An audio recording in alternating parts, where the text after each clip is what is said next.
Zelenskiy.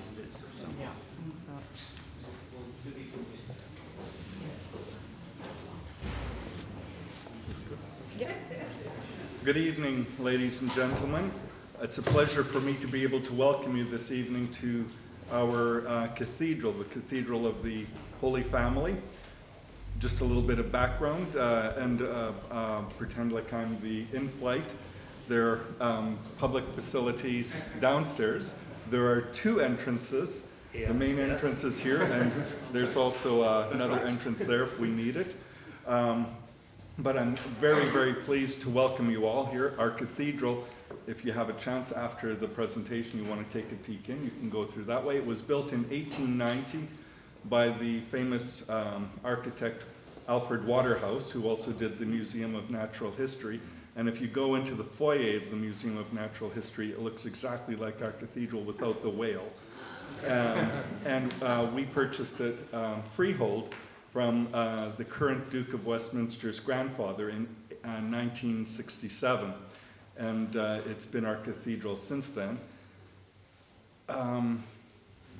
Like I say, I'm very grateful to Pranvera for organizing this, and I certainly want to welcome again all of you here in audience. This is a very trying time, of course, for Ukraine, for all of us in Europe. You can tell from my accent that I'm not from Coventry, but my family emigrated from Ukraine to Canada in the 1890s, and 3.5 years ago I was appointed bishop for Ukrainian Catholics in Great Britain and the apostolic visitator, the Pope's representative in Ireland and Northern Ireland. Our cathedral has approximately 3,000 people every Sunday coming to worship with us. Average age is about 39. We had over 250 baptisms last year recorded. So it's a very young group. And our liturgy times are 8, 10, 12, and 5. If you come to the 10 o'clock one, we've got a fabulous quartet. If you come to the 12 o'clock one, the full choir. But you didn't come here to listen to me, but you give a bishop a microphone, and especially somewhere near a church, he's gonna do it. Anyways, I'd like to very much welcome you and thank you so much, Luke, and for being here. And I'll give the microphone over to Thank you very much for having us. Yeah, good evening, ladies and gentlemen. Thank you, Bishop Kenneth, for hosting us again. It really is worth popping your head round the door of the cathedral before you leave. Up on the balcony at the moment, there are a series of icons painted on ammunition boxes, which is obviously something worth thinking about. The other point to make, he's coming back for a second sermon. You pointed out then, we gave one of the icons to His Majesty the King when he came here on the 30th. And of course there was the regular sweep with security dogs, and I can confirm they barked. So there we go. And the other thing that's worth knowing about the building is that downstairs is the Ukrainian Centre, which has coordinated all the arrival of Ukrainian refugees in this country. And we were just discussing with the director, so far 175,000 people, visas have been approved for Ukrainians coming here. So something at least we can be proud of in the UK. Anyway, good evening. I'm Chris Morris, formerly a BBC correspondent, now a writer and broadcaster and presenter of events like this. But the person you've really come to listen to is Luke Harding from The Guardian, The Observer, veteran. Can I use the word veteran? Is that fair? I think it's mildly insulting, but I'll take it. I'll take it anyway. Veteran, observer and reporter of Russia and Ukraine, of course. Who's been covering Ukraine from long before the invasion in 2022, and of course wrote this book, Invasion, which came out last year, has been nominated for the Orwell Prize for Political Writing, so congratulations on that. The paperback is just about coming out, and copies will be available and will be signed at that little table at the back there. So we're going to talk a bit about the book, Luke, but first of all, obviously you've been reporting from Ukraine, as I say, for years, but a lot in the last 16 months or so. You last came back a few days ago. What's your overall assessment of what's happening at the moment? Obviously, we know there have been night after night of Russian missile strikes on Kyiv. Sadly, we know that this morning a young girl, her mother and another woman were killed. There's also been another incursion today across the border into Russia by so-called Russian partisans. How's the war looking to you at the moment? Yeah, sorry, is that too loud? Can you hear me okay? Yeah, very good. Very nice to be here. Thank you so much for coming. It's a pleasure and also a privilege to be in this venue. Well, so I got back about 10 days ago. As you say, I've been to Kyiv over the years, and I was there when the full-scale invasion happened on the 24th of February last year, 2022. And my most recent trips, particularly the last one, what's notable is that Kyiv is hit every night. So, to my mind, it's a form of collective punishment, of terror, of depriving a capital, millions of people of their sleep, an attempt to kind of slowly strangle you and demoralize Ukraine. And the way it works is you go to bed, 11 o'clock midnight, and then at 1, 2, 2:30 the alarm goes off. The alarm's extremely noisy. It's not like a phone alarm you can turn off. And more to the point, soon after the alarm you hear explosions.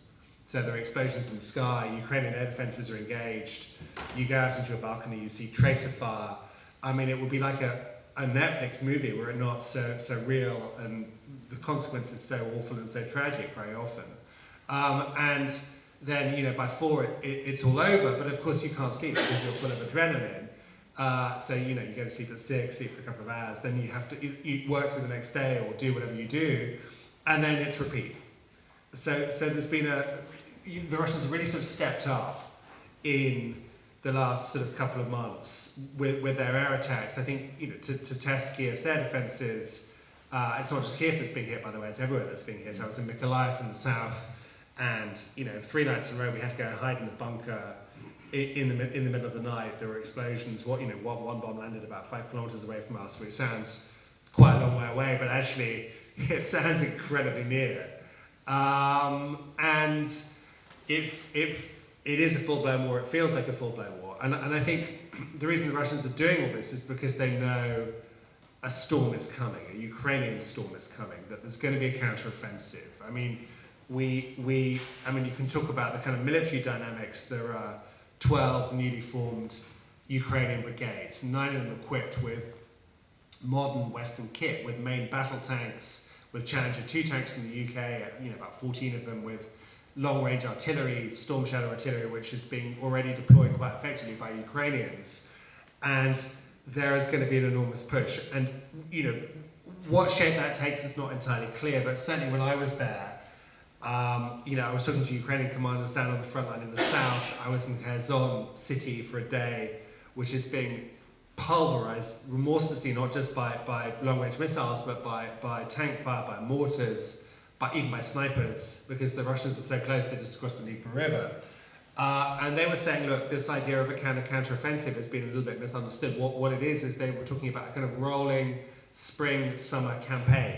That campaign has already started, and we've seen, military analysts talking about shaping operations, but what that meant in practice, I was with a drone team in the south with a very brave and brilliant Ukrainian commander called Roman Kostenko, we were with his drone guys. They've built these customized drones which have got quite a long range. Every night they go out, they fly these drones, and they drop mortars on top of Russian tanks. And it's tactical. It's a tactical operation, but they are basically picking off Russian targets near the front line, and they are systematically sort of degrading and destroying Russia's military capability. But sooner or later there will be a push. I think the push will be on multiple fronts. I think this incursion today in Belgorod, I think it's a very clever maneuver, which is all about noise. It's all about spooking the Russian enemy. It's a kind of form of trolling, actually. It's kind of high-level trolling where you do to the Russians what the Russians have done to Ukraine for 9 years. You say, we are partisans from the Belgorod People's Republic, And by the way, we got our tanks from the supermarket and our armoured vehicles. We just bought them in the store, which is what Putin said in Crimea in 2014. And I think the Kremlin is rattled, and they face a sort of strategic dilemma, as we go into this counteroffensive, which is they can brush these things off, but they keep on happening, which is embarrassing because it looks like Russia doesn't control its own borders. And to prevent that from happening, they have to redeploy Russian soldiers in occupied Ukraine to Russia proper into its borders, so they can move them, thereby weakening the front line. And I think this is this is actually really spectacular, clever stuff from the Ukrainian side. And sorry, one last point. Sorry, this is a very long initial answer, but I think General Zelensky, I don't know if the bishop has had Zelensky here yet, but if he does come, I pay good money for a front row seat to hear Zelensky speak. But I think my sense is, I haven't met him, I would like to meet him, but I think he's a commander of genius. I think he's possibly the greatest 21st century military strategist that we've seen anywhere. And the one thing we know about Ukrainian sort of tactics is this capacity for surprise. We saw it last autumn, and these counteroffensives I covered. I mean, I was there. I was in Kherson Oblast when it was liberated. I was in Kharkiv Oblast, following on as it was liberated, and going to all of those deoccupied cities, Azum and Shevchenkov and Kupinsk, and so on. And there will be a surprise blow. I mean, I think Belgorod is one vector. There will be other vectors. And like everyone in this audience, I hope that Ukraine can reclaim as much territory as possible this summer. I was going to ask you, whether a series of rolling operations or a big single push, is it possible to define what success could look like, what it needs to look like? Yeah, that's sorry, am I kind of a bit fuzzy? Can you hear me okay? You can hear me okay? Hear you very well. Okay. That's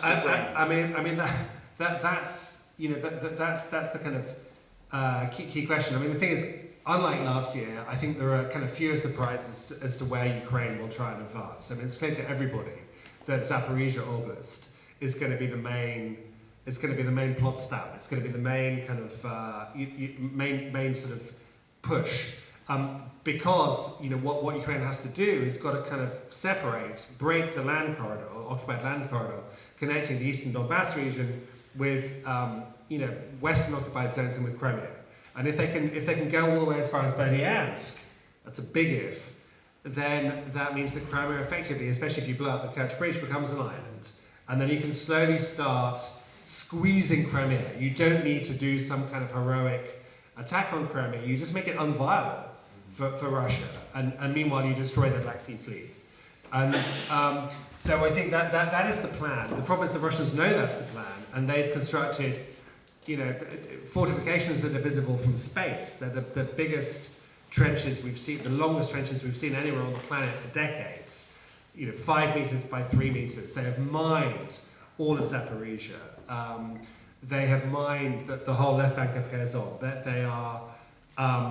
They are waiting for the Ukrainians to strike. And actually, interestingly, paradoxically, one commander I spoke to, Ukrainian commander, was saying, in some ways it'll be easier for infantry to advance in the east, because there's been very dense, close, street-by-street fighting, in places like Bakhmut and Soledar and all around there, and there are fewer mines, so you can actually roll forward quite quickly. The problem with Zaporizhia is it's going to be very hard to move forward, but at some point Ukraine will have to move forward.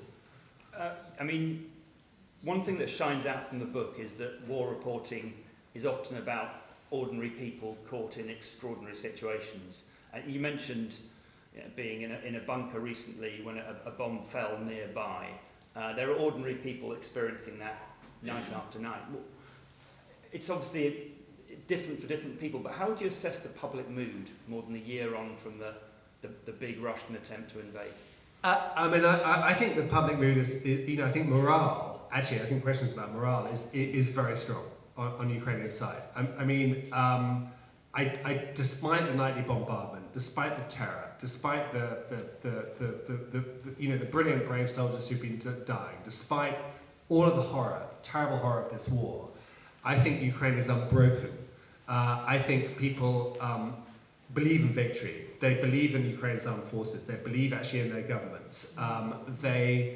I mean, I have a chapter about Ukraine called Horizontal, where I describe Ukraine as a collective, as a super organism, actually, and as a sort of network society, in contrast to Russia, which is feudal, which is all about, being told what to do, about waiting for orders. It's a kind of vertically constructed state, whereas Ukraine it's a loose association of collectives and groups, family groups, business groups, friendship groups, all of whom are working for one aim, which is to win. And what I would say, I spent half my time in Ukraine, some of it in Kyiv, much of it on the front line, is there is a vehemence from the people I talk to that nobody wants to compromise with Russia. No one wants a peace deal. Everybody, too much has been lost, too many sacrifices have been made, too many husbands have died, too many sons have died, too many women are widows, too many parents have lost children. There is no compromise, and so everybody is working to victory in some form, and everybody expects victory. You mentioned Bakhmut in your previous answer. Obviously, a huge amount of attention on it for months and months of reporting, grim stories emerging. It appears that Russia now basically controls the city. Ukraine may or may not be trying to surround it to recapture it again. Has it been worth it for Ukraine, the amount of attention focused on this one place? Is it all about the symbolism and all about dragging Russia into one place? I mean, that's a good question. I mean, I went to Bakhmut last summer when it was still controlled by Ukrainian forces. The front line was pretty close. I have to say, it felt pretty dangerous then, going to Bakhmut. I mean, having been there, driven on the road you go from kind of Slavyansk and then you cut down on this very exposed highway. And we were driving at maybe 100 miles an hour, perhaps possibly even faster in a Mercedes van, because it was within our, the Russians were able to target it, and we were going very, very fast on our way out. We looked to our left to see a Ukrainian Grad missile launcher just in the nearby copse unleash a barrage of Grad missiles, and I write about it. I write about the sepia trails that look like paper ribbons left in the sky, and there was an enormous battle going on. It was a little bit hard to understand why. I mean, what's happened to Bakhmut is a total tragedy. It's terrible. The city no longer exists, but it was not of strategic, or military significance. It was a town of 90,000 people. It had a winery, it had a salt factory, it had a hospital which I visited, it had residential buildings. There were a lot of people living there, but actually, I don't know why the Russians were so fixated on taking Bakhmut, because for them it became, a sign that they were winning the war, and conversely for Ukraine it became a symbol of valor and a sign that Russia was not winning the war. And we don't know what's happened. I mean, Wagner, the paramilitary organization led by Yevgeny Prigozhin, they have just left, or appear to have just left. But I mean, I think I think we can interpret what happened in Bakhmut depending on the success of the counteroffensive. If the counteroffensive is successful, and I would define success by liberating at least one major city, maybe getting as far as Melitopol, liberating Melitopol, pushing the front line back, weakening the Russian line. That's a success. Then Bakhmut would have been worth it, because what it has done is it hasn't pushed the monster over, but it's chopped an arm off the monster, so the monster is still standing, but is less potent, less powerful. So let's see where we are in autumn. And what about, we talked a little bit about Belgorod right at the beginning, but the Free Russia Legion, the volunteer corps, is it symbolism, is it significance? The fact, there's obviously significance and symbolism in the fact that you have Russians fighting against Putin's forces within Russian territory, but should we read more into it than that? I mean, like I said, I think on one level, they are serious guys. I'm in no way diminishing them, but I do think it's kind of cosmic level trolling, actually, and it's a very clever. I can't help but think that the teeming, active, clever brain of Budanov, the head of Ukrainian military intelligence, has quite a big role in all It's this. organised by Ukraine. Well, I wouldn't say it's organised. I would say it's facilitated by Ukraine. I mean, these are clearly, real Russians who genuinely hate the Putin regime, who are trying to overthrow it.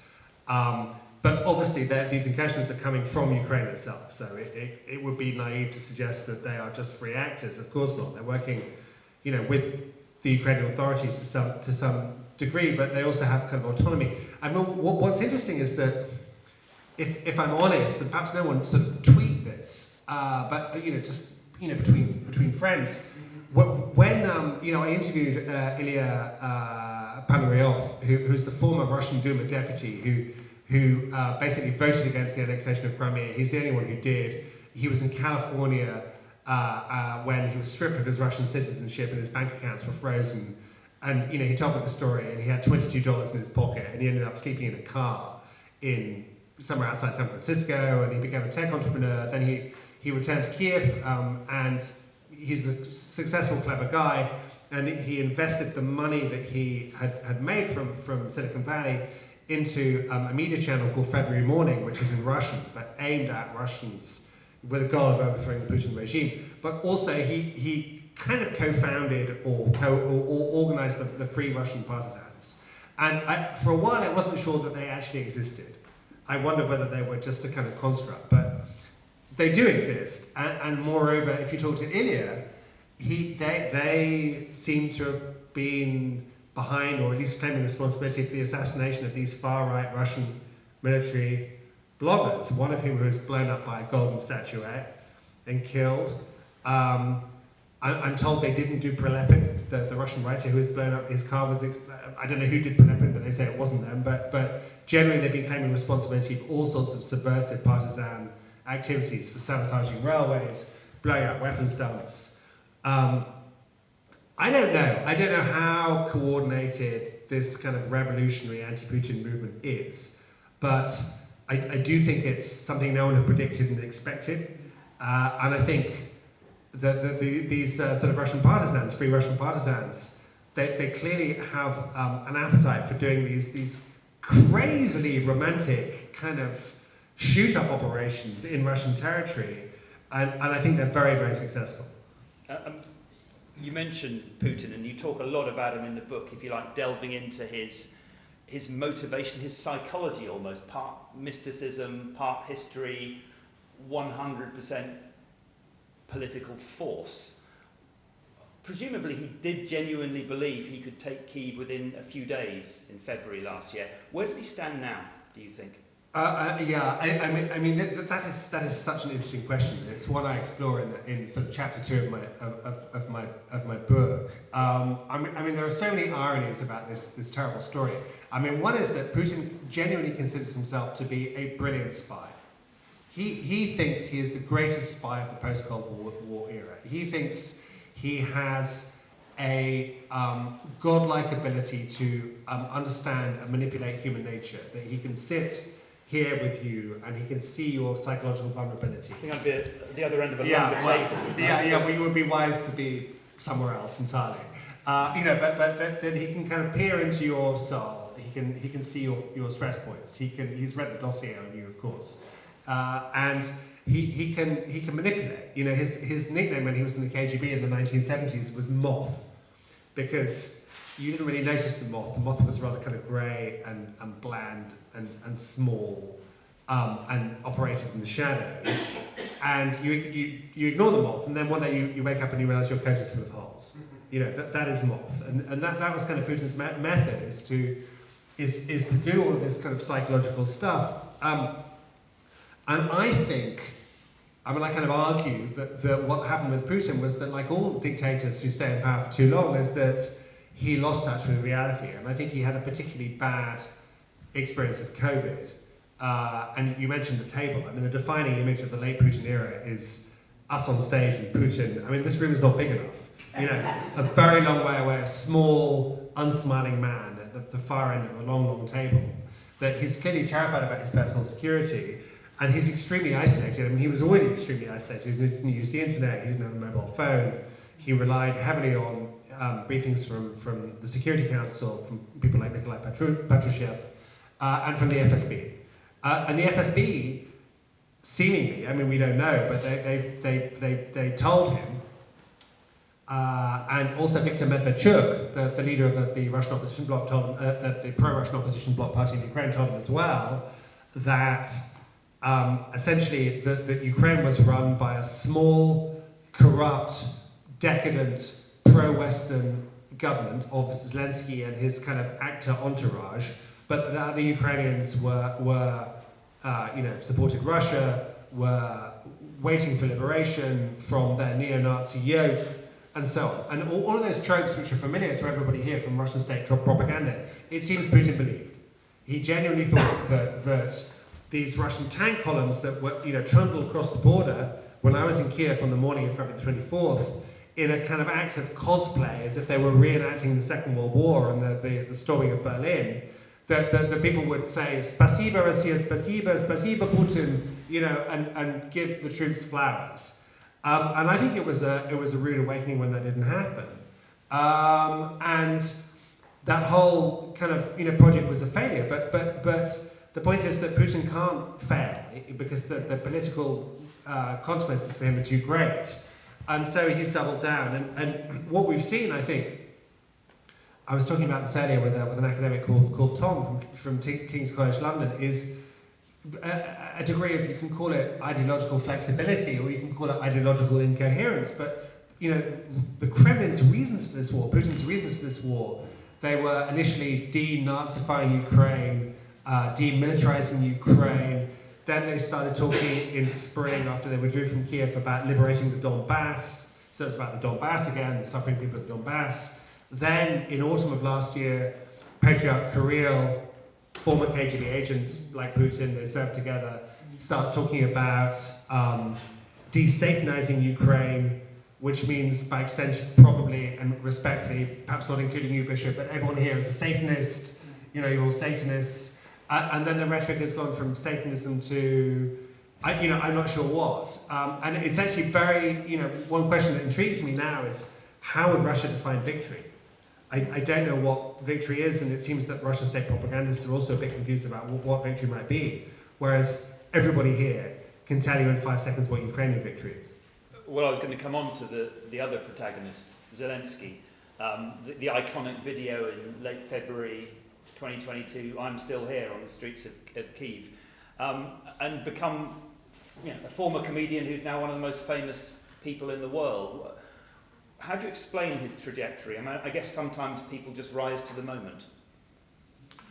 Yeah, I mean, that's a really interesting question. And again, I thought about this a lot. I write about Zelenskyy in chapter 3, which of course is called Servant of the People. I mean, what else can one call it other than Servant of the People? Based on the TV drama where he plays a sort of accidental fictional president who becomes president. And I was in Kyiv in 2019 when he was campaigning to be president.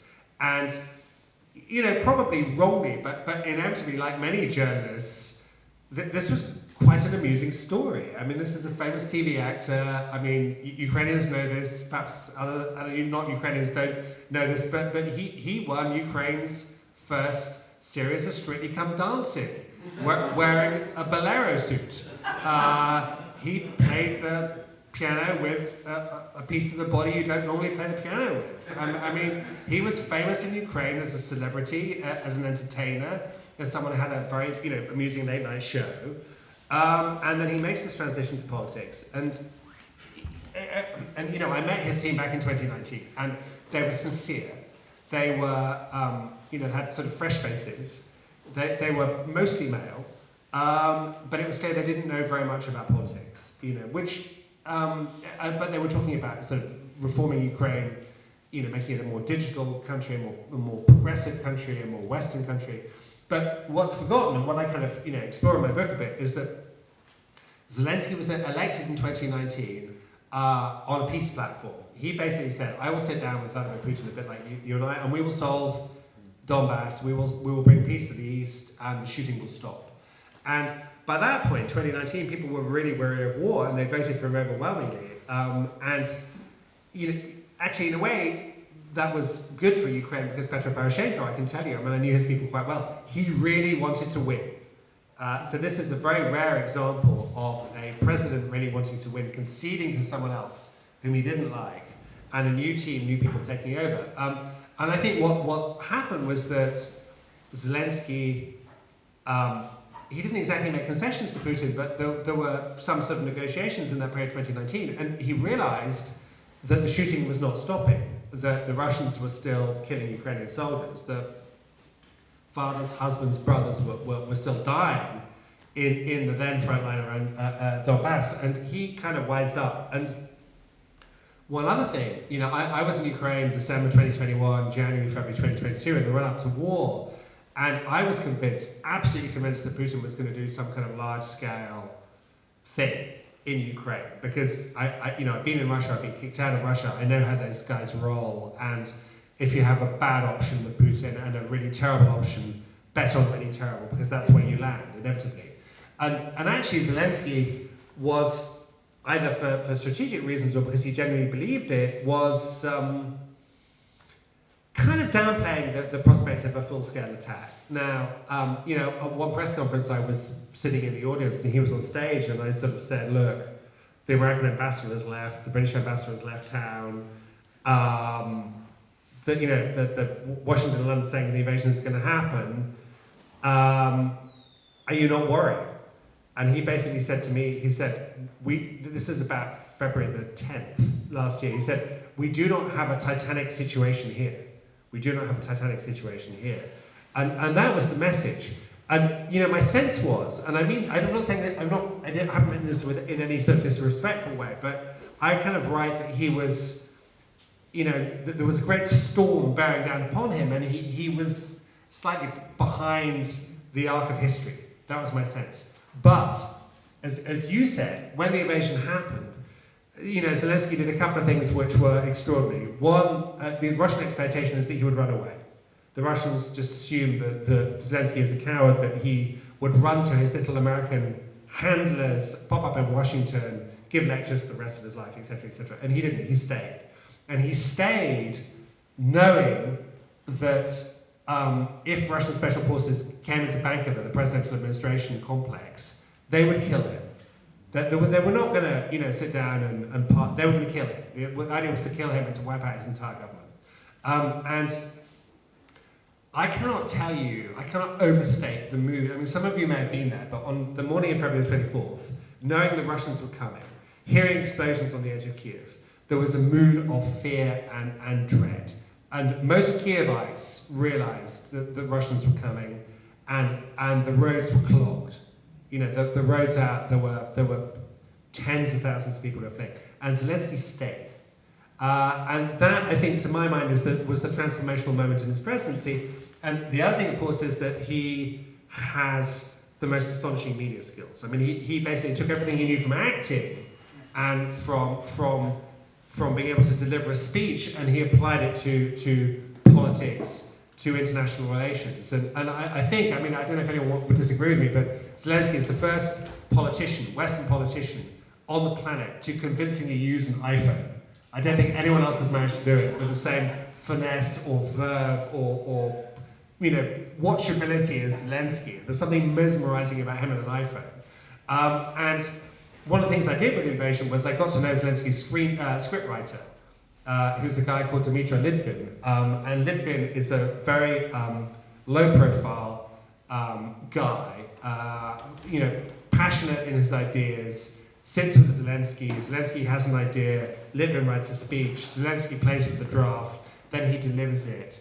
And Litvin basically wasn't meeting journalists, but he read another book of mine I wrote when I was kicked out of Russia called Mafia State, which has been translated into Ukrainian, and he loved Mafia State. So I wouldn't exactly say he was a fan, but he kind of knew me, and then so we then met, even though he was not meeting any journalists, and we talked about Zelensky's kind of creative method. And what you have to understand is that the people around Zelensky, they are, many of them from TV, they are showrunners. They understand the power of storytelling. They understand myth. They understand good versus evil and how you can use that as a story to win over, you know, opinion at home, but also most importantly, you know, opinion abroad. And in terms of kind of public diplomacy, in terms of international outreach, I can't think of a government that's done it better. And just, a couple of sort of last things on that.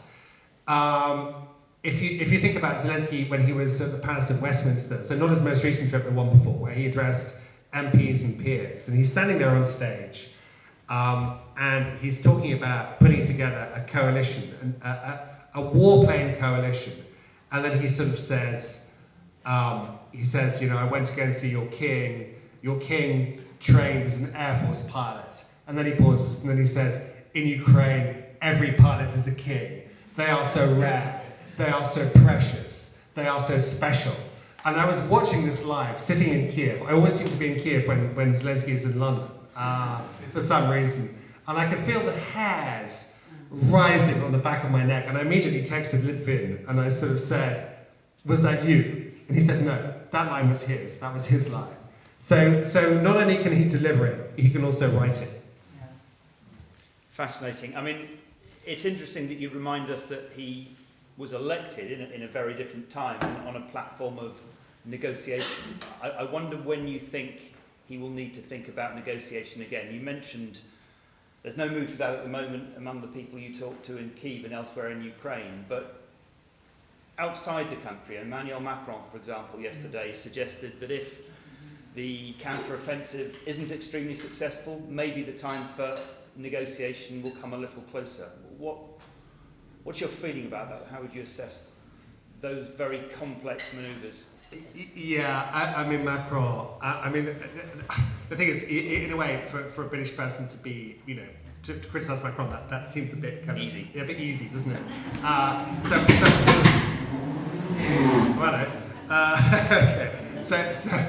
Macron security. Macron security, yeah, detail, or the KGB. One of the two. Or both. I'll try and sort of be a bit more nuanced. I mean, first of all, I would say, probably Macron is the most intellectually brilliant European politician. I mean, certainly compared to his British. Mike's slightly further away. Sorry, Popping. I'm popping a bit. Yeah. Certainly compared to his British colleagues, he's a very clever, interesting guy. But on Ukraine, he keeps on freelancing. I mean, in the run up to the invasion, he kept on going to Moscow and seemed to be hung up with this kind of Gaullist idea that that France could mediate between Russia and America, as Gaulle had done back in the Cold War, and that he could use his personal charm and force of argument to get Putin to stand down. And really, he should just call me up, or I don't know. I mean, I would have told him for free that's not going to happen. That Putin, by this point, by early 2022, was in some strange, unreachable, messianic space where he wasn't interested in rational argument or the fact that this would be a disaster for Russia's economy. He had this kind of shimmering vision of a kind of great Russia in front of him, and so that was an error. Macron then had to subsequently fire his head of foreign intelligence, who told him there would be no invasion, because it was just the Americans kind of getting carried away as usual. So, and now I think I don't know, but it's clear that there can be no peace deal. There can be no peace deal for several reasons. Firstly, as I said before, too many Ukrainians have died. There's been too much loss, too much sacrifice. But secondly, everyone in Kyiv perfectly understands that Putin would use a peace deal to regroup, basically, and repair the battered Russian army and then attack again, whether it's 3 months, 6 months down the line. And also, you can guarantee that within 30 minutes of the peace deal being signed, the Russians will shell across the line of control and say the Ukrainians did it. It's pointless. Putin's goals are unchanged. He wants to exterminate and destroy Ukraine. He wants to de-Ukrainize Ukraine and turn it into a Russian province. So there is no capacity for negotiation. It's zero. And the corollary of that, I'm afraid, is it's going to be a long war. Yeah. I mean, I'm going to come to a question from the audience in a second, but just one point. You said earlier it's hard to know now what Russian victory looks like. What does Russian defeat look like if there is no peace deal to be had in Ukraine? I think what Russian defeat looks like is the humbling of the Russian army. On paper, the second biggest army in the world, right? This kind of mighty golem behemoth, whatever you want to call it, that back in the early days of the invasion looked invincible. It looked like this kind of overweening imperial force that was going to just topple all the Ukrainian cities and occupy. And of course it didn't work out like that. And I think one thing we haven't talked about is the morale of Russian soldiers. And I suspect, I mean I don't know, but there are a lot of indications that it's quite weak, it's quite brittle. And I can see a scenario where not all Russian soldiers run away, but some Russian soldiers run away. And that may create possibilities in the battlefield for Ukraine, depending on how this works out. It's interesting you say the humbling of the Russian army, but not the humbling of Vladimir Putin. I mean, that has to be part of the package. I mean, you know, one would follow the other. Yeah. But I think if the Ukrainians can take back significant territory over the next few months and threaten Crimea, I think that is very humbling for Putin. And actually, strangely, well, not strangely, but I think it's going to be easier, perhaps, to move towards Crimea than in the east. I think winning back Donetsk and Luhansk will be very hard. Firstly, because all the people who were pro-Ukrainian from there have left, pretty much. They were left years ago, were driven out. So it's a very zombified population there, but also the supply lines with Russia are very close. Whereas Crimea, if they can sever the land corridor and blow up the Kerch Bridge, you know, the Russians are going to have big problems supplying Crimea. Questions from the audience? Anyone? Do we have a microphone, or do you want to use this one? We don't, but I think we can hear. Okay. Sir, can you stand up and speak loudly? I will speak loudly. Excellent. So I was in Ukraine last August and last October. I saw a nation united and reinvigorated in newfound patriotism. So before I ask my question, I will say Slava Ukraini. Now you said, for example, just like I said, Wagner retreated or appeared to retreat. You said the construct of Russian partisan. So I wonder, how do you navigate fake news, actual truths, grassroots, social media, classified information, messages strategically sent out to fool the enemy?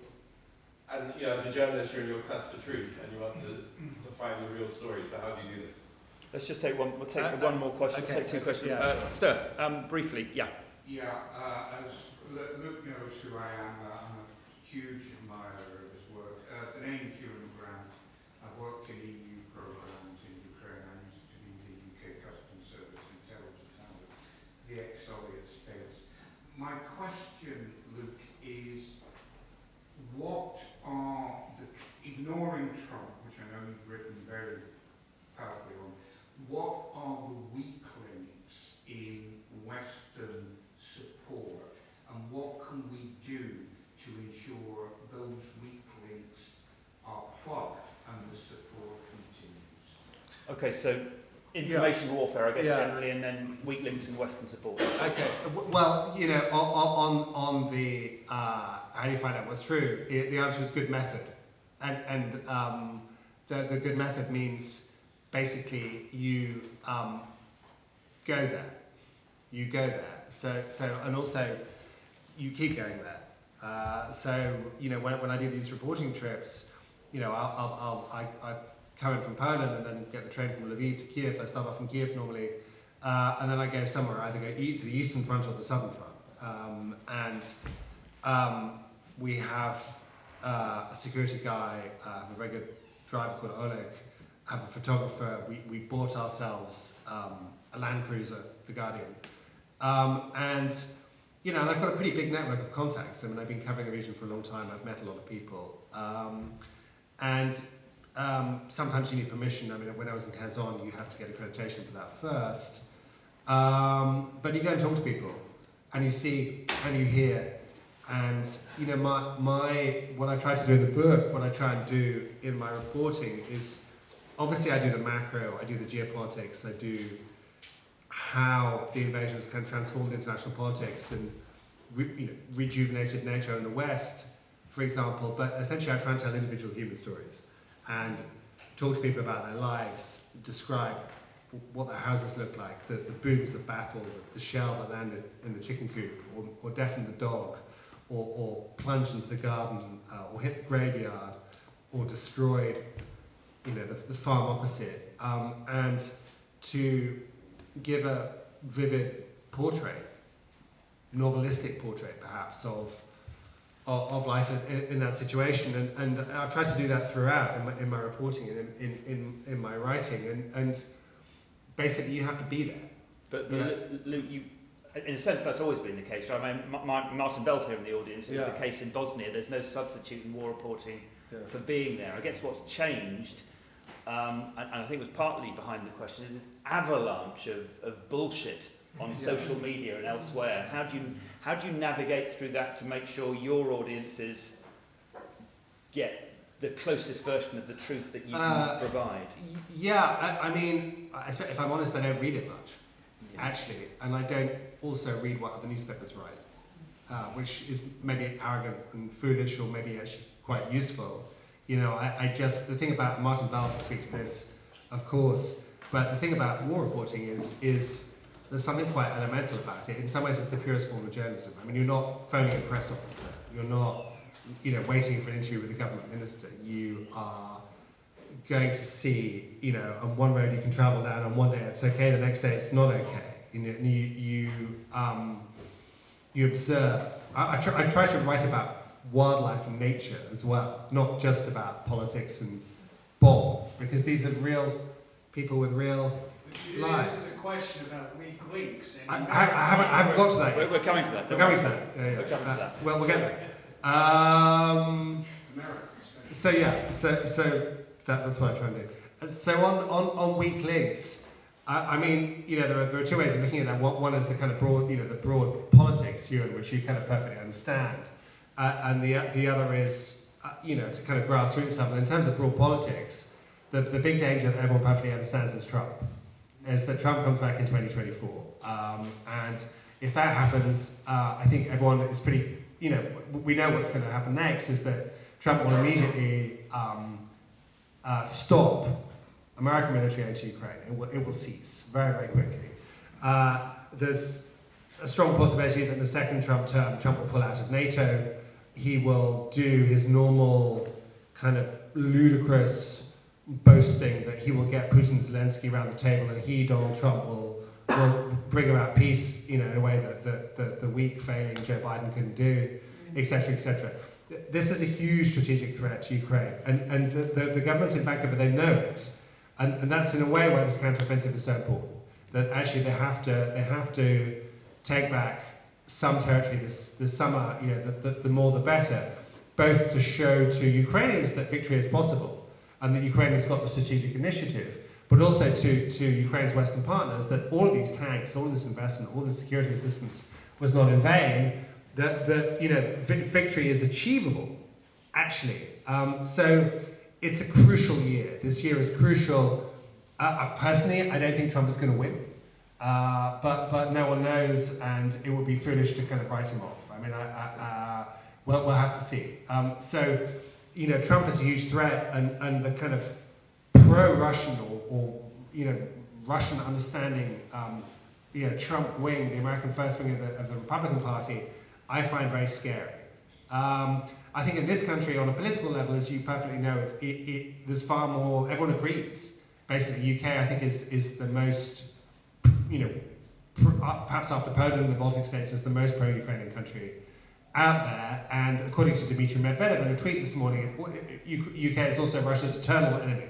So clearly we're annoying the Russians, which means we must be helping Ukraine in various ways. And just on the kind of grassroots answer to that question about weak Western links, I mean, I'm asked quite a lot about Ukraine fatigue, whether people are tired of Ukraine, don't want to hear about the story anymore, I've had enough. I don't see it. I don't feel it. My sense is that the solidarity is pretty strong. There are, as you were saying, Chris, the 175,000 refugees who are here. There are some wonderful, profound friendships that have been developed. I think people are standing pretty solidly behind Ukraine, and this is kind of anecdotal, but I do a lot of events. They're always full. People are interested. Okay, so we've got Simon at the back, and two questions there. Simon and the guy in the blue jacket in front, and then the woman at the back as well. I'll come to these, don't worry. Hi there, this is Simon Wilson. I'm a long-time colleague of Chris Morris's from News and Foreign News. Okay. With a tiny bit of knowledge from this area, but obviously very amateur compared to yours. But I was in the Maidan in 2014, part of the BBC team, covering those events the week afterwards. And over the last year, I've just been asking myself, could things have gone differently after what happened in the Maidan? You know, and I'd just be really interested in your take on what happened, how Russia responded, what the West could have done, what Ukraine could have done differently. Or do you think we were set on a course for this since 2014? I'm going to take two more. Yeah. Yep. Thank you. So I will try to link this question to the second question you already answered. Yeah. These so-called Russian partisans, do you think this could backfire, but not in a way you're maybe thinking now, but if we think about conspiracy theories a little bit, so all these guys who are claiming that they're good Russians, they're supporting the partisan movements and stuff, but would this be in a way just a plan B for Kremlin to kind of to save the same kind of country, just change the sign board, give up Putin to the international court, and now we're with Russia, isn't it? So let's stop supporting Ukraine, let's be friends again, everything will be fine, but then after 10 years they will gather some new forces and invade again. So do you think it is a possibility or? Okay, and then one at the back. Yeah. Hi, thank you. Yeah, really interesting to hear you speak. One of the short questions. I'd just be interested to hear you talk a little bit more about Wagner and kind of the rise of it and whether Prigozhin presents a political military risk to Putin. Okay. Yeah, So could things have gone differently after Maidan? I mean, really interesting. I mean, I was in Kyiv, and well, actually, I was in Donetsk and Luhansk in 2014, so I watched them all kick off. So, you know, so I was a kind of close observer of what was going on. I mean, the Maidan was not a CIA-sponsored neo-Nazi coup by Russian propaganda. It was I've interviewed a lot of the participants, you know, and it was a heterodox anti-corruption movement and uprising that was overwhelmingly peaceful in nature, that attracted people from, you know, all parts of Ukrainian society, was democratic, spontaneous, Ukrainian, and only turned nasty when Yanukovych's security forces started killing people. So the whole kind of Russian propaganda line about that is ridiculous, and what's so depressing about it is that it actually caught on among certain people on the left in this country and in America. And conversely, what I saw in Donetsk and Luhansk was a special military operation by Russia. And, you know, Donetsk in the spring of 2014, I mean, I was there. I would say, I mean, this is not empirical, but it's based on polls at the time, and was certainly my sense. I would say about 30% of the population of Donetsk was pro-Russian, or pro-Kremlin, largely because they watch Russian TV. The majority were not. And what happened was that the GRU and the FSB used those people, brought their own people in, had already picked out people like Pushilin and others as kind of, you know, Donetsk People's Republic leaders, and that they took over. They took over. I mean, that was the coup, both in Simferopol, where they seized the parliament building in the ex-Crimea, but also in the east. They tried to do it everywhere, in Odessa, in Kharkiv, in Dnipro, and it only really worked in Donetsk and Luhansk, and only really in the end because there was, you know, massive covert Russian military intervention. So that was kind of that was my done. But in a broader sense, following on from Maidan, the annexation of Crimea, I mean, there were statements, there were sanctions, but in the West didn't really do a great deal. Could more have been done to prevent what happened in 2022? I mean, if you look at the last 2 decades, we've seen a pattern. We've seen a pattern of Putin doing unthinkable and terrible things, and the West and the UK government responding, all sorts of UK governments, including the Labour government, responding in conventional terms. So I wrote a book about the murder of Alexander Litvinenko called A Very Expensive Poison, which was turned into a brilliant play by Lucy Preble at the Old Vic in 2019. When Litvinenko was murdered, our response was to expel 3 Russian diplomats. That was it. I mean, it was kind of pitiful. And the problem is that whether it's the war in Georgia, which I come from Moscow, whether it was the annexation of Crimea, which I think was probably the last opportunity to stop what happened in 2022 was in 2014. The West's response has been timid and... What would have taken to stop it? What could have been done in 2014 after the annexation? Well, I mean, for a start, massive and devastating sanctions, a complete decoupling of a visa ban on all oligarchs, you know, the kind of measures which were imposed. The 2022 yeah, sanctions. the 2022 sanctions, but imposed in 2014. You know, it would have been good if he'd been branded a war criminal back then, you know, etc. Just absolute maximum response. And it didn't happen. And the problem was it then led Putin to conclude that the West was weak, divided, feeble, and not only that it was suffering the same kind of entropic moment that the Soviet Union was suffering in the late 1980s and early 1990s, that we were having our own mirror collapse. And therefore, he could go to Ukraine, seize Ukraine, there would be words of condemnation, there would be, you know, grumblings, there would be sanctions, but basically we would suck it up.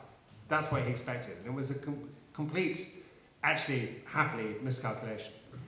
Okay, so we had one about the, I guess what's really behind the partisans, if you call that, and then the question about a bit more detail about Wagner. And well, I mean, I'm not a fan of conspiracy theories, but I also find they are kind of intriguing, and yours is very intriguing.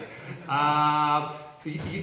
idea that partisans might actually do something and change. I mean, basically, actually, no one is going to swap Putin out. I mean, Putin. Well, first of all, he's not dead. There were, you know, rumours. In fact, Budanov has been suggesting maybe he's dead. I don't think he's dead. I think he's still alive. There are rumours that he's gravely ill. He was supposed to be gravely ill more than a year ago. He's still there. What I hear from kind of European intelligence sources, not in this town but in other places, is that when I asked them about Putin's health, they said the only thing we know for sure is that he has the best medical care in the world. He has a team of consultant specialists who are there 24 hours. So we can't wait for him to croak. It's not a solution to this issue. And also, you know, the Putin being swapped out, someone else coming in, it's extremely likely there will be someone else, you know, from his circle with the same view, the same mentality.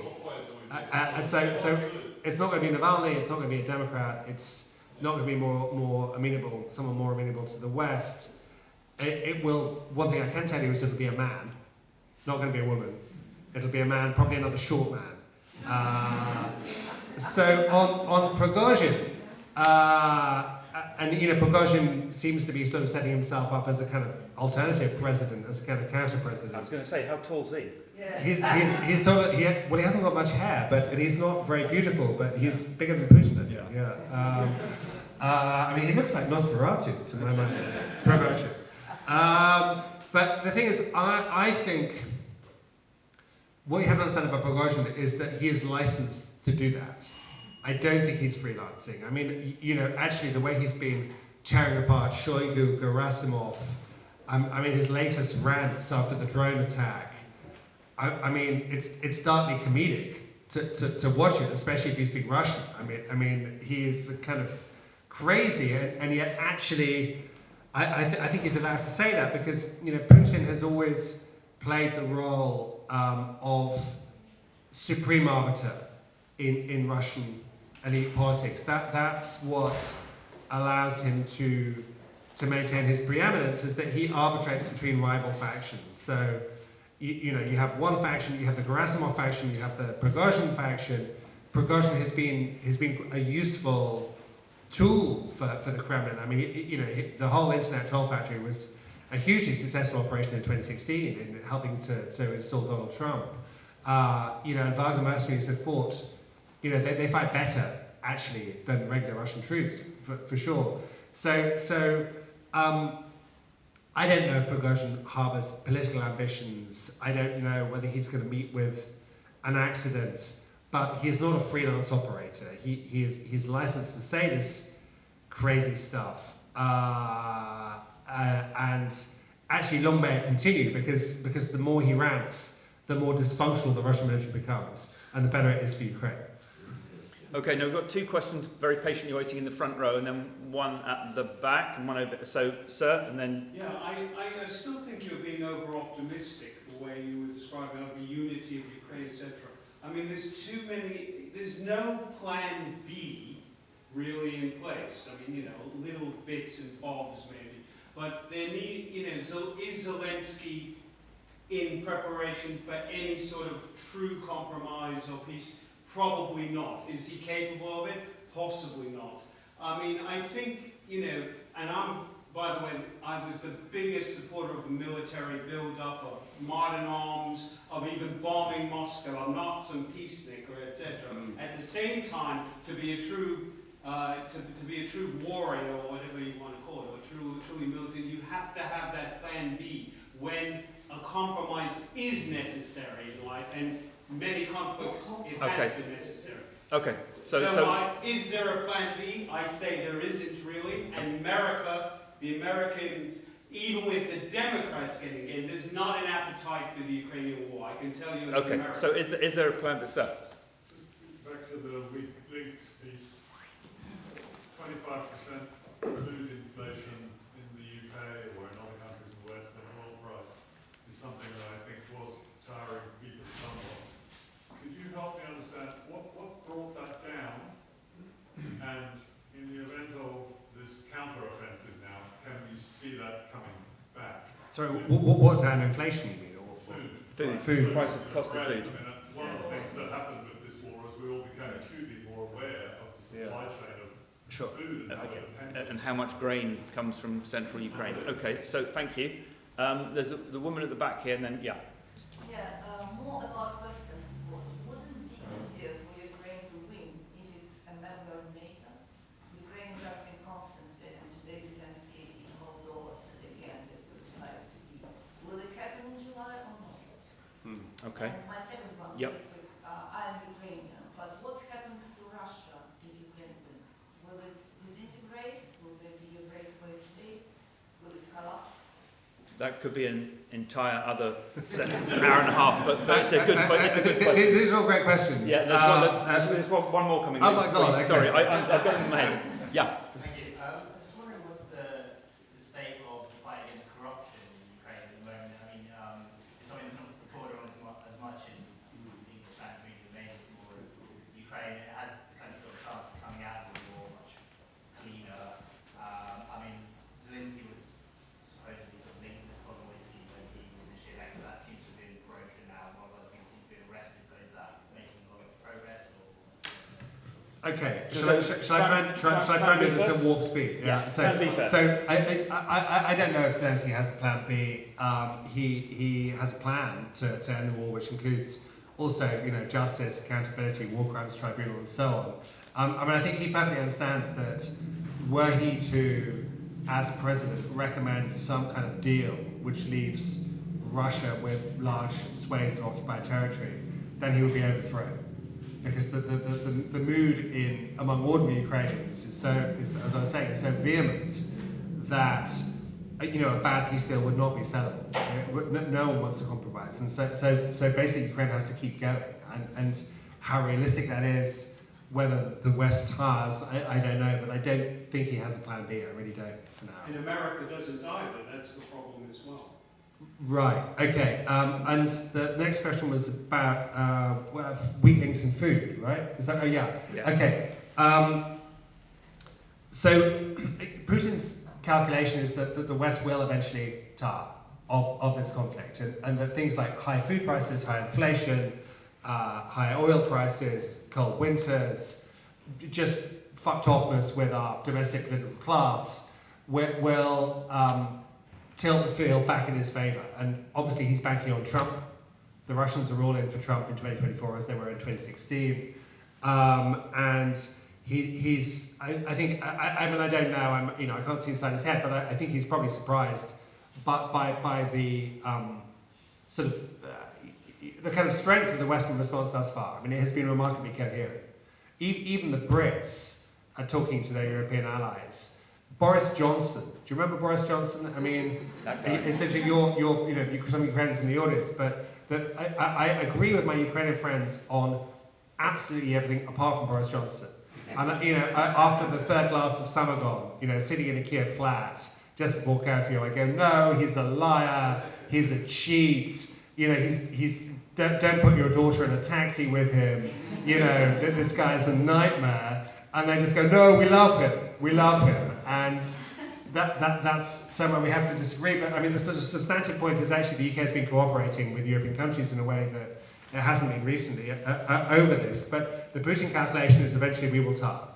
And so he's bracing himself for a long war, and he wants to weaponize things like food. I mean, the Russians keep on basically messing up the Black Sea grain agreements. We will just say that, look, I don't care about Ukraine, I just want cheap petrol and cheap food. We haven't got there yet, but it is a danger. NATO.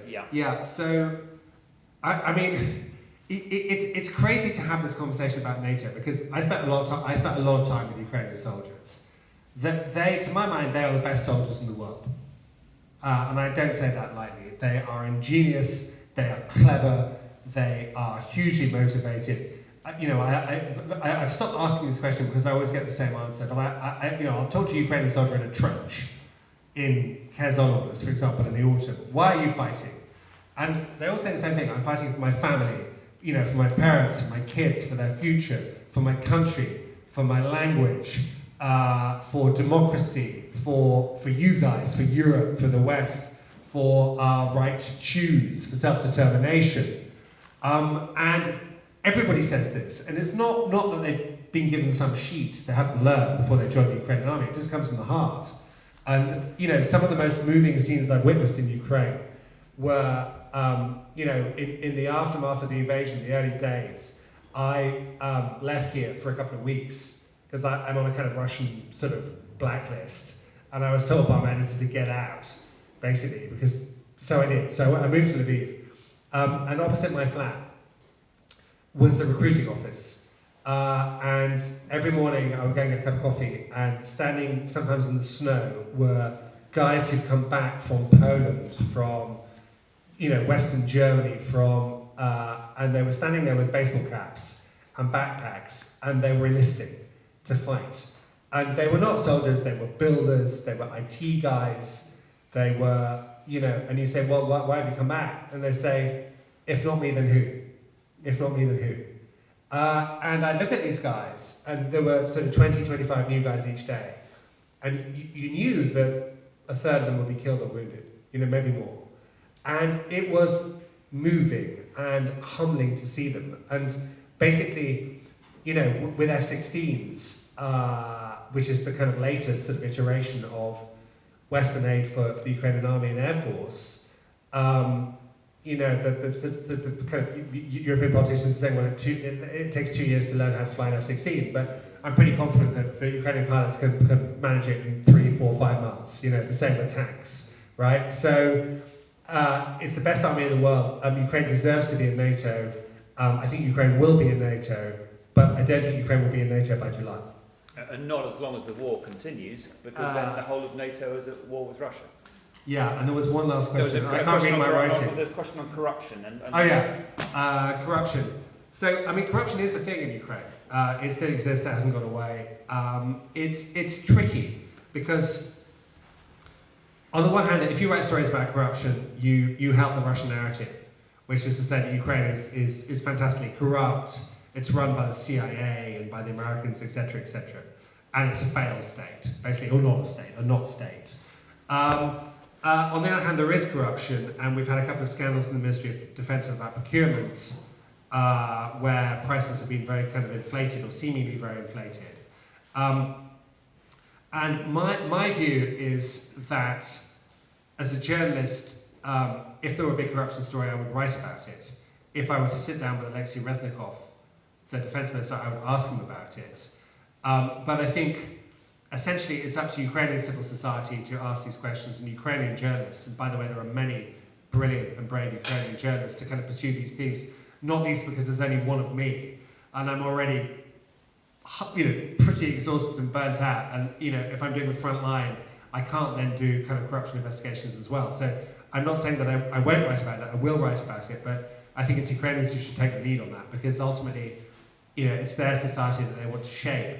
And I would just say we need to be proportionate. Yes, corruption exists, but it's compared to the Yanukovych era, where Yanukovych stole billions of dollars, where Yanukovych's son, who was a dentist, not even a very good dentist, became a billionaire. The corruption is relatively small. And also, Zelensky perfectly understands that if Ukraine is to join the European Union, then there have to be serious reforms in the judicial system, and also corruption has to be improved. He knows that. The problem is, before that can happen fully, Ukraine needs victory, and we're not there yet. We're coming towards the end of our time. I know Martin has a question. Not many better people to give a last question to. There's a question next door as well, I see. So two last questions from the front here. Luke, I have a question about the character of the press corps, the international press corps. Are you competing or cooperating with each other? Okay, Good interesting. Sir? Did you find a Ukrainian navy? Anything to say on that? But both really good questions. So on Martin's question, is there an international? Do we cooperate? We cooperate because, as you know, in that kind of situation, there's and I'm not saying there's flippantly, but there's plenty of war for everybody. The front line is 900 miles long.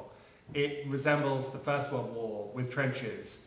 The Russian tactics have been very Second World War, and yet both sides are using drones, which is kind of 21st century war. So it's this kind of mashup, all sorts of wars happening at the same time, and it's dangerous. You don't need me to tell you that. And basically, you cooperate and you swap information. You try and help each other. When someone's car breaks down in a dangerous spot, you just cram them into your car and you get somewhere safer, and you swap information. So there's a really good press corps. We cooperate. We work very hard. We help each other. And if someone gets a scoop, then that's great. One frustration I have is that British, I don't know if this was true in your day, Martin, but British sort of spies and military figures, they don't tell me anything. I learn nothing from them. If there's a secret agent, here who wants to tell me stuff, hooray! But basically, the Brits, I had a message from a colleague I shan't name today, who says he's getting a briefing from the British military about the situation in Ukraine. He says basically they tell you what was in the New York Times 2 days ago, and say it's off the record. And the Americans, by contrast, my colleagues in the Washington Post and the New York Times, get granular, interesting, original briefings from the CIA and the Pentagon. They put on the front page, and you just think, fuck. Why do they get that? Why do we get nothing? What is it about being British that means you have to be incredibly po-faced about these things? So any spies here, free book with every secret. Yeah. If you tell me a secret, I'll give you a book. And the Navy. The Navy. So I went to go and see. I write rather mournfully about the Ukrainian Navy in my chapter on Mariupol, because I went to go and see it. I went to go and see the Sea of Azov fleet in January 2022, and back then it was one aging warship built in the 1960s in the dockyard in Poland called the Donbass, which had caught fire and was in bad shape, and there were two small cutters. And I remember sitting with the captain of the Donbass saying, how big is the Ukrainian Navy? And he said, everything you can see. So I peered out the porthole, there were the two ships. The Donbass submarine got sunk when Mariupol was destroyed. I don't know what happened to the cutters. The Russians claim they sank Ukraine's last ship in Odessa yesterday. I don't know if it's true. But basically Ukraine hasn't got a navy. That's the bad news. The good news is that I think very soon Russia also won't have a navy. Because Ukrainians, like I keep on saying, they're so ingenious and clever and brilliant and very good at making sea drones. I don't know if you saw the drone footage from the attack by these sort of sea missiles on Sevastopol harbour. But I think within the next 6 to 12 months, the Russian fleet will be destroyed. So neither side will have a navy.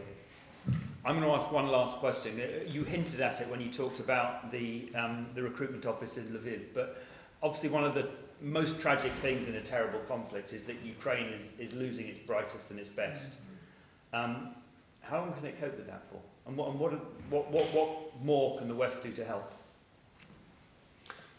Yeah, I mean, this is such a sad story, and it's true. I mean, it's true. I mean, when I was first going to Kyiv at the beginning of the invasion, I got a lot of Ukrainian friends. They all knew someone who was fighting, and each time I go back, they tell me about someone else who died or who had life-changing injuries, and I find it, as an observer, as an outsider, I find it very hard. I mean, there was a famous Ukrainian activist who was killed last summer, whose name someone will know, Roman, I think it was his first name. The street has now been named after him, and friends of mine knew him pretty well. He was very active in the Maidan as a teenager, and he died at the age of 24, 25. And he wrote his will, age 24, he wrote his will. And one of the things he asked for is he wanted his friends to hold red flags. And his friend, my friend showed me the video of his funeral, and at some point halfway through, his mother and everyone else, they hold these red flags. And I started crying. Driving out through Western Ukraine 10 days ago, I passed a funeral of I don't know whose funeral it was, but someone had been killed, and his body was coming back in a cortege, and people were gathering on the side of the street holding Ukrainian flags. And as you'll know, when the cortege comes back, everyone in the village kneels by the side of the road. You see old ladies of 85 kneeling, and I was tearing up again. It's so hard to watch, and this is something which we know about, but basically Ukrainian society is being deformed. I mean, there's a whole generation of young men who will never have kids or grandkids. They're probably, a bit like the First World War, if this goes on, there'll be Ukrainian women who will probably never marry, because as the death toll goes up, and also a lot of, there's been vast, so many Ukrainians have left, and that's great that they've left and they've found homes here and elsewhere, but not all will go back, which is another loss for Ukraine. So it's terrible to watch, and I think the conclusion you have to come to is that we have to help Ukraine win, and we have to help Ukraine win quickly. Actually, it cannot be a long war, it cannot be a forever war, it cannot be an eternal war. We have to give Ukraine everything we possibly can: diplomatic support, military assistance, moral support, financial support, and we have to, Ukrainian victory is possible. Ukrainians believe it. We should also believe it, and we should help it happen, and I believe it can happen, and I believe it will be the most astonishing victory that we've seen for decades when it comes. Well, I mean, some grim detail in the last answer, but at least you're ending on a positive note. Thank you for your reporting, and thank you for being here this evening. Yeah, thank you.